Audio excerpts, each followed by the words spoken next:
नमस्कार सभी को, आप सबका स्वागत है अपने YouTube चैनल पे।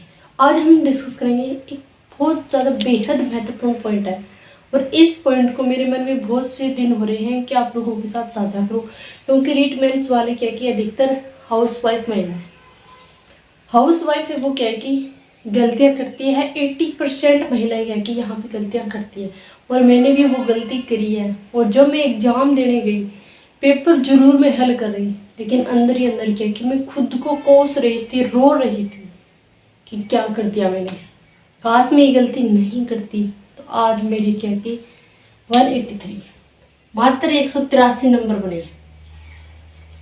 अगर सिर्फ मेरी एक गलती की वजह से मेरे 183 नंबर बने, अगर मैं वो गलती नहीं करती तो मेरा स्कोर क्या कि बहुत अच्छा जाता। उस गलती का पछतावा भी है और खुशी भी है। खुशी इस बात की है कि जो होता है वो अच्छे के लिए होता है, कि जो गलती मैंने करी तो मैं आप लोगों को क्या कि अवेयर कर रही हूँ कि प्लीज़ आप ये गलती बिल्कुल मत कर देना। ये गलती थी क्या मेरी गलती थी कि मैं जैसे ही रीट पात्रता क्लियर हुई और उसके बाद मैंने रीट मेंस के लिए मालूम कि स्टडी स्टार्टिंग करी। स्टडी में बहुत बेहतरीन तरीके से कर रही थी। लगभग मानो कि मैं सुबह शाम टाइम निकाल रही थी, दिन में भी, मैं दोपहर में भी टाइम निकल रहा था। और जब भी मैं घर का कोई भी काम जैसे कि खाना बना रही हूँ तो मैं मोबाइल से क्लासेस साइड में चला के रखती थी।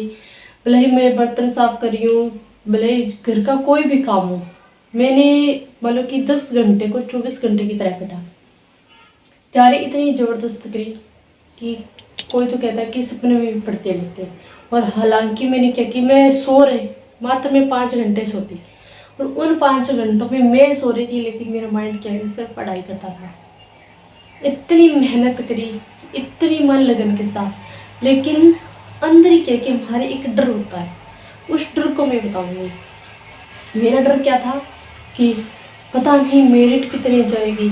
और सबसे बड़ा माहौल तो ये था कि मेरे आसपास बहुत सी मान लो कि महिला थी, लेडीज़, कुछ जेंट्स, वो क्या है कि कहीं पर भी कमरा लेके पढ़ रहे थे। कोई सुबह से लेकर शाम तक पढ़ रहा है। घर में मान लो मेड लगा रखे काम करने वाली, कि हमारे घर में तो भी पढ़ाई हो रही है तो हम काम वाले लगा लेते हैं, लेकिन मैं खुद घर का काम कर रही हूँ, एक बच्चे को संभाल रही हूँ। लेकिन मैंने ये सोचा कि जो होगा देखा जाएगा, मैं अपना 100% दूंगी। और मैंने 100% नहीं 200% दिया। लेकिन उसी बीच के मेरे अंदर एक डर था कि वो इतना 24 घंटे पढ़ रही है, वो वहाँ पे ऑनलाइन कोचिंग लेके पढ़ रही है, पता नहीं कोचिंग वाले कितना इम्पोर्टेंट पढ़ा रहे होंगे। और मतलब कि कोई रूम लेके अलग से पढ़ रहा है, पता नहीं वो कितना अच्छा पढ़ रहा है। और उसने ऑनलाइन कोर्स परचेज किया, मैंने तो कोई ऑनलाइन कोर्स भी परचेज नहीं किया, सिर्फ मैंने टेस्ट सीरीज ज्वाइन करी थी। और मैंने ज़्यादा सेल्फ स्टडी करी और जो टॉपिक्स मुझे नहीं आते थे वो यूट्यूब से, जैसे कि मुकेश पंचोली सर है, सुभाष चानन सर है, और जैसे कि गौरव ज्ञान धारा वाला चैनल है और गौरव सर है, उनसे क्या कि मैं फ्री ऑफ क्लासें बहुत सी, तो जो टॉपिक्स नहीं आता सर से पढ़ लेती। और राजस्थान जी के अशोक सर है, इनसे मैंने थी से तैयारी करी। और जो मतलब कि टॉपिक्स मुझे समझ में नहीं आया, मैं फ्री ऑफ कॉस्ट क्लासें देख के अपने खुद के नोट्स बना के पढ़ते हैं और ज़्यादा से ज़्यादा सेल्फ स्टडी प्रक्रिया। फिर क्या कि जितने भी प्रीवियस ईयर क्वेश्चन थे, जैसे कि राजस्थान जी के में तो बहुत से प्रतियोगी परीक्षाएं होती हैं, मैंने वो देखे भी कौन से टॉपिक से किस प्रकार क्वेश्चन पूछे जा रहे हैं। ऐसे ही मैंने साइंस के जैसे कि सेकेंड ग्रेड में किस प्रकार पूछे जा रहे हैं, अदर भी जैसे जेल प्रहरी हो गया, राजस्थान पुलिस हो गया, जैसे कि अभी पशु परिचर का भर्ती हुई है तो उसमें भी साइंस थी। और वही क्या है कि अभी 4th ग्रेड में भी है। और बे टॉपिक्स क्या है कि हमारे रीट लेवल फर्स्ट में है। तो इस प्रकार से क्या कि मैंने अन्य प्रतियोगी परीक्षाओं के मैंने पेपर्स देखे और उन्हीं बेस पर क्या कि मैंने तैयारी करी। तैयारी मेरी बहुत अच्छी थी, लेकिन अंदर मेरे डर था कि उनका क्लियर हो जाएगा, मैं रह जाऊंगी, पता नहीं मेरा क्या होगा। सबसे बड़ी कमजोरी मेरी ये थी कि मेरे पास समय नहीं है, लेकिन उनसे अच्छा मेरा स्कोर गया। एक घर बैठ के इतनी मन लगा कि मैंने स्टडी करी। उनकी तो मात्र क्या है कि 146 से 47 में ही रह गई वो, किसी का 150 से ऊपर गए ही नहीं नंबर, और मेरे 183 नंबर आए। जब मैं एग्जाम हॉल में गई, पेपर देखा मैंने, तब अंदर ही अंदर बहुत रोई कि काश ये डर अपना पहले ही निकाल देती भी। हाँ, मैं घर पे हूँ, सेल्फ स्टडी कर रही हूँ, अपने खुद के नोट्स बना के पढ़ रही हूँ, जो नए टॉपिक्स आ रहे हैं उनको यूट्यूब के माध्यम से फ्री ऑफ कॉस्ट देख के भी क्या कि मैं अपना 100% दे रही हूँ, लेकिन अंदर वाला डर नहीं निकला।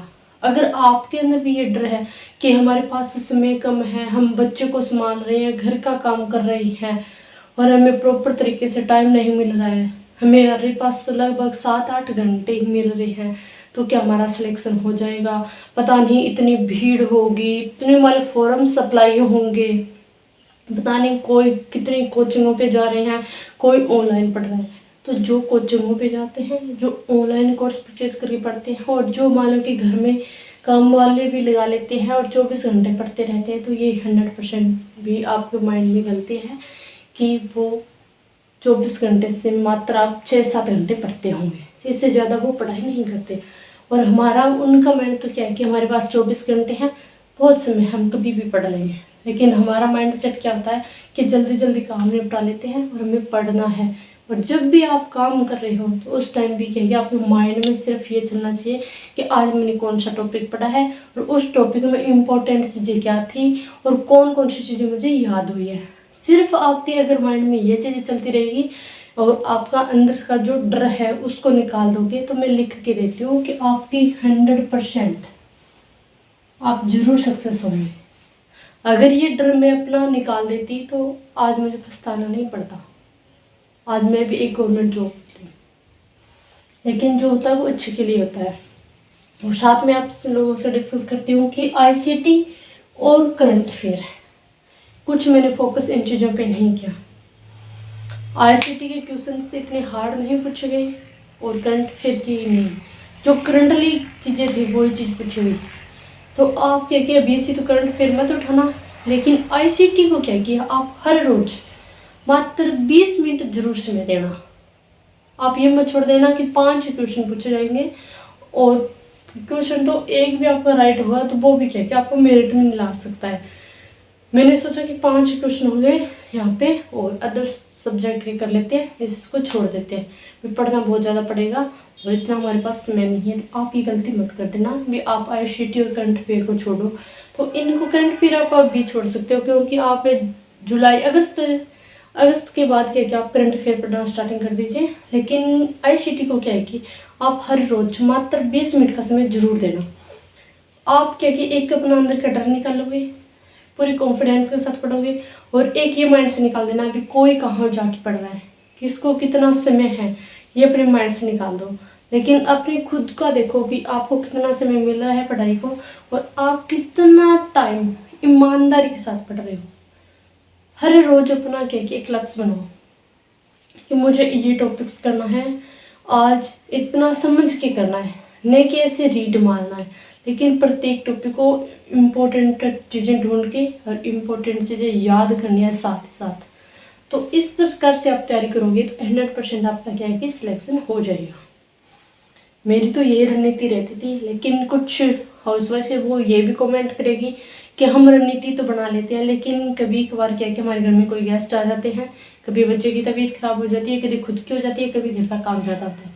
लेकिन आप 100% अपना टारगेट बनाते हो हर रोज, लेकिन भले ही कुछ भी हो, लेकिन उसमें से क्या है कि आप 70% तो कवर करना ही करना।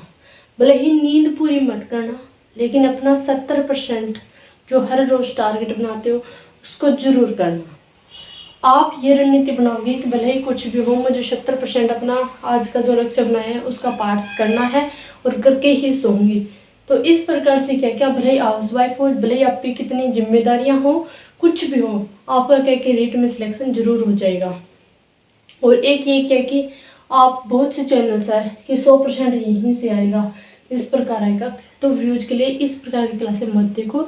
सबसे पहले जो भी आपका मानो कि एग्जाम पैटर्न है, जो सिलेबस है, प्रत्येक एक एक टॉपिक्स को देखो भी किस टॉपिक का, मतलब कि जैसे कि विद्यालय विषय 5 है, उनमें से देखो कि हिंदी के कौन कौन से टॉपिक आएंगे। तो आप क्या कि सिर्फ ओनली जो टॉपिक्स आएंगे उन्हीं को पढ़ो, अदर्स टॉपिक को मत पढ़ो।